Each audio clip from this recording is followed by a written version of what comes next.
መከላከያና የክልሉ መንግስት ህግ የማስከበሩን ተግባር በቅንጅት እየሰሩ መሆኑን የአማራ ክልል መንግስት ኮሚኒኬሽን ቢሮ አስታወቀ። አስቴር ለመጨረሻ ጊዜ ባለቤቷን ያየችው ዕለተ ቅዳሜ ለምሳ ሰዓት ቤት ሲመጣ ነው። ሁሌም እንደሚያደርገው ምሳ በልቶ የ2 ዓመት ልጁንና እሷን ተሰናብቶ ነው የወጣው። ይህችን ቀን ለአስቴር መቼም የምትረሳ ተራ ቅዳሜ ግን አይደለችም። አስቴር ከልጇ ፊት ዞር አለች። ከቤታቸው ግቢ ውስጥ ቆጤት ብላ ከ2 ዓመት በፊት ህይወቷን ስለቀየረው ክስተት ወደ ኋላ እያብሰለሰለች ነው። 1 ደቂቃ እንኳን በቅጡ ማውራት አልቻለችም። እንባዋ ይቀድማታል። ሳቅ የተናነቃት ግን ትቀጥላለች። ቅዳሜ ከሰዓት በአካባቢው የተሰማው ዜና እየረበሻት አስቴር ባለቤቷ ላይ ደጋግማ ስልክ ትደውላለች። ባለቤቷ ማታስቢ ደህና ነን፣ የሚፈጠረው ነገር ስለማይታወቅ ከቤት እንዳትወጪ ይላታል። እስከ 12 ሰዓት ድረስ ጠበቅኩት። ከዚህ የጥይት ድምፅ ሰማው። እንደነገጥኩኝ ይገድሉታል ብዬ አልጠበቅኩም። ከሰው የሚደርስ ሰው አይደለም፣ ባለቤቴ ስለሆነም አይደለም። እርሱ ለባዳም ለዘመድም ሩህሩህ ነው፣ ከራሱ በላይ ሰውን ያስቀድማል ትላለች አስቴር ድምጿን በሐዘን እያቆራረጠች። ከተወሰደው ከሰዓታት በኋላ የአስቴር ባለቤት በጥይት ተመቶ አስከሬኑ መንገድ ላይ ወድቆ ተገኝቷል።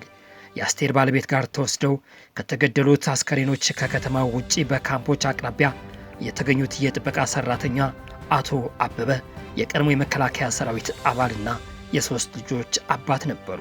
የአንደኛውን ልጃቸውን ግን ለመሳም አልበቁም። እርሳቸው ሲገደሉ ባለቤታቸው የ8 ወር ነፍሰ ጡር ነበሩ። የአስቴር የጭንቅ ምንጭም በአማራ ክልል ጥቅምት 10 ቀን 2016 ዓ.ም 2 የመከላከያ ሰራዊት አዛዦች መገደላቸውን ነው። ወታደሮቹ ደግሞ የተገደሉት ባለቤቷ ከሚመራው ተቋም ፊት ለፊት ነው። እናንተ ናችሁ ለጽንፈኛው ፋኖ ኃይሎች ጥቆማ ሰጥታችሁ ያስገደላችኋቸው በሚለው የመንግስት የጸጥታ ኃይሎች የ36 ዓመቱ የአስቴር ባለቤትን ጨምሮ የህንፃው ባለንብረትና የተቋሙ ጥበቃ ሰራተኛ ካምፕ ወዳደረጉት የግብርና ምርምር ተቋም እንደወሰዷቸው በህይወት ከተመለሱት ሰው ግን አንድ ሰው ብቻ ነበር። ከዚህ በኋላ የሆነውን አላውቅም ትላለች አስቴር በደመ ነፍስ ሆና አስከሬን መቀበሏን ስታስረዳ። ይህን ታሪክ ያስነበበው ቢቢሲ በተስፋ ማጣትና በመሞት መሃል የአማራ ክልል 3 የጦር ዓመታት ሲል በትናንትናው ዕለት ያስነበበው ታሪክ ነው።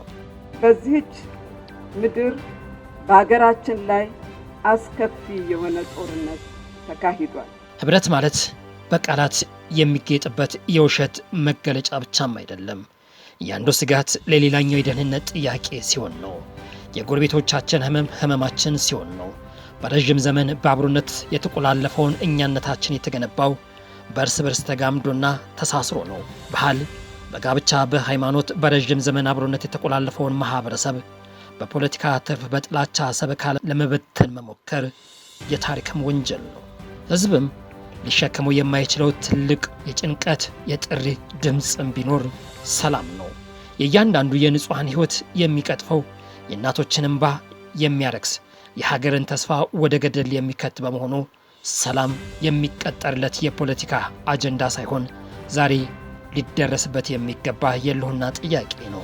ጦርነት የንጹሐን ህይወት የሚቀጥፍ ትውልድን የሚያጠፋ አብሪተኞች የሚጫወቱት ቁማር ነው። ለቁማሩ ማስያዣቸው ደግሞ የሰው ልጅ ህይወት ነው።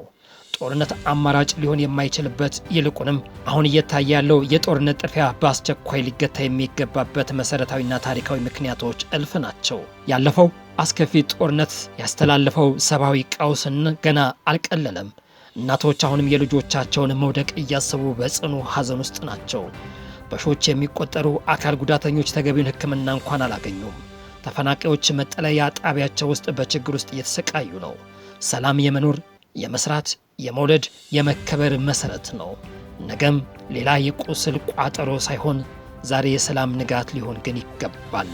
ኢትዮጵያ እንድታሸንፍ ልጆቿ በአውደ ውጊያዎች ብርቱ ሰልፍ ላይ ናቸው።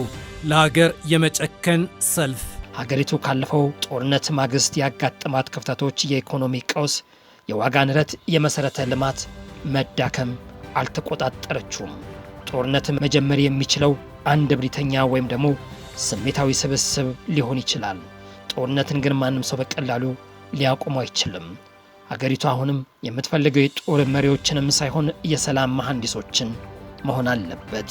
ሁላችንም እንደምናስታውሰው መንግስት የተናጠል ተኩስ አቁም ውሳኔ ወስኖ የፕሪቶሪያው የሰላም ስምምነት ለህዝቦች ትልቅ የተስፋ ጭላንጭል የፈነጠቀ በጦርነት የላዘለችውን ሀገር በጥቂትም ቢሆን ትንፋሽ እንድትወስድ ያደረገ ክስተት ነበር። ይሁን እንጂ በፖለቲካዊ ልዩነቶች፣ በስልጣን ሽኩቻዎች፣ በሴራ ፖለቲካ እሳቤ የተገኘው አንጻራዊ ሰላም ግን አደጋ ወድቆበታል።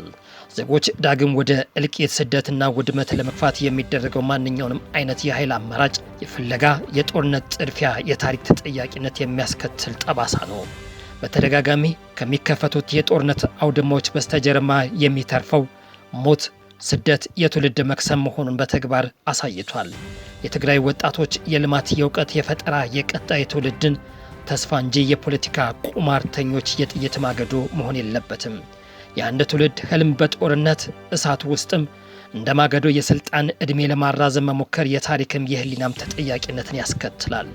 ማንኛውም ፖለቲካ ልዩነትን የኃይል አሰላለፍ ሽኩቻ ውሎ አድሮ መፍትሄ የሚያገኘው በጠረጴዛ ዙሪያ በሚደረግ ውይይት ብቻ ከሆነ ነው። የንጹሐን ደም ማፍሰስን ሀገርን ማውደም ፍጹም ሞኝነት ነው። ክልሉም ሆነ ሀገሪቱ ከባለፈው ጦርነት ማግስት ያጋጠሟቸውን ከፍተኛ ኪሳራዎች እንኳን ለደቂቃ ማስተዋል አልቻሉም። ሂሳብ እናወራርዳለን። ኢትዮጵያን የማፍረስ አጀንዳ ውስጥ የአማራ ኤሊትና አብይ ተረባርበዋል። አሁን በትግራይ ክልል እየታየ ያለው ሁኔታ ግንባር የሚያስቋጥር ልብን የሚያደማና እጅግም የሚያስቆጣም ሆኗል።